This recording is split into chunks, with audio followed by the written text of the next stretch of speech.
ரொம்ப சந்தோஷம், மகிழ்ச்சி. ஒரு யார்கிட்ட இருந்து ஆரம்பிக்கிறது? எங்கள் சார் வந்துட்டு போனார். ரொம்ப சந்தோஷமாக இருந்தது. விபி சார் அட்டகத்தி படத்துக்கு வந்து ஒரு பெரிய ஆதரவை எனக்கு கொடுத்தவர். சுரேஷ் அண்ணன் படத்துக்கும் அவர் வரணும்னு சொல்லிட்டு ஆசைப்பட்டோம். நான் ரொம்ப கோவமாக தான் இந்த இண்டஸ்ட்ரிக்குள்ளே வந்தேன். என்னுடைய கோவத்தை என்னாலே கட்டுப்படுத்த முடியாது. ரொம்ப எங்கள் அம்மா கூட சொல்லுவாங்க, எங்கள் தாத்தா பேர் வந்து கீரமுல்லுன்னு சொல்லுவாங்க. ஏன்னா சும்மா அப்படி நெருக்குன்னு குத்துனாலே கோவம் வரும் எங்கள் தாத்தாக்கு அப்படின்னு சொல்லிட்டு. அதனால் எங்கள் அம்மா அடிக்கடி என்னையும் அது மாதிரி சொல்லிட்டு இருப்பாங்க, டே கீரமுல்லு மாதிரி கோவம் வருதுடா அவனுக்குன்னு சொல்லிட்டு. அந்தளவுக்கு கோவத்தோடு வந்தவன் நான். ஆனால் ஃபஸ்ட்டு படம் ஒர்க் பண்ணுறப்போ வந்து ஃபஸ்ட்டு சினிமாக்குள்ளே வந்தவொடனே வந்து தகப்பன் சாமின்னு ஒரு படம் ஃபுல் லென்த்தாக அந்த படம் தான் ஃபுல்லாக ஒர்க் பண்ணேன். அந்த படத்தில் எனக்கு ஒரு அனுபவம் கிடைச்சிது. அதுதான் சினிமான்னு நான் நினச்சிட்டு இருந்தேன். ஒரு எல்லா விதமான அனுபவங்களும் நிறைந்த ஒரு படம் அது. ஆனால் அந்த படத்துக்கு அப்புறம் நான் வந்து ஒர்க் பண்ணது வந்து சென்னை 28.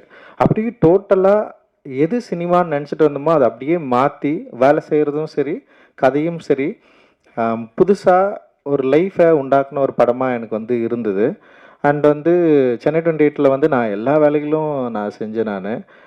ஒரு படத்தை வந்து கோவம் இல்லாமல் அன்பாக சிரித்து சந்தோஷமாக எடுக்க முடியும். அந்த படம் வந்து மக்களுக்கு வந்து பிடிச்ச படமாகவும் மாறும். அப்புறம் வந்து சினிமா என்பது வந்து ஒரு ரசனை சம்மந்தப்பட்ட விஷயந்தான்.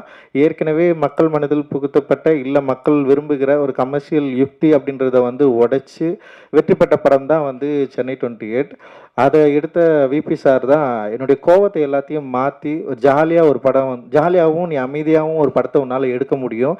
எல்லாரையும் வந்து ஜாலியாக அவங்க கிட்டேருந்து வேலை வாங்கி உன்னால் படம் எடுக்க முடியும்னு சொல்லிட்டு எனக்கு வந்து சொல்லி கொடுத்தாரு. ஸோ அந்த லேர்னிங்லேருந்து தான் என்னுடைய கோவங்கள் வந்து மாற்றி வெறும் படைப்பில் வந்து என்னுடைய கோவத்தையும் மக்கள்கிட்ட வந்து வேலை செய்கிற இடத்துல மனிதர்கள்கிட்ட வந்து நம்ம இருக்கிற சுவாபத்தை வந்து டோட்டலாக மாற்றிக்கிற தன்மையும் வந்து விபி சார் கிட்டேருந்து தான் நான் வந்து ரொம்ப ஸ்ட்ராங்காக வந்து நான் கற்றுக்கிட்டேன். ஸோ சார் வந்து இந்த நிகழ்வுக்கு எங்களுக்கு வந்து அவருடைய அன்பையும் நன்றியும் வந்து தெரிவித்தது வந்து எனக்கு ஒரு மிகப்பெரிய சந்தோஷமாக இருக்குது. அண்ட் சாருக்கு வந்து ரொம்ப ரொம்ப நன்றி. அவருடைய பிஸியான ஸ்கெடியூலில் வந்து எங்களுக்காக வந்திருந்தார்.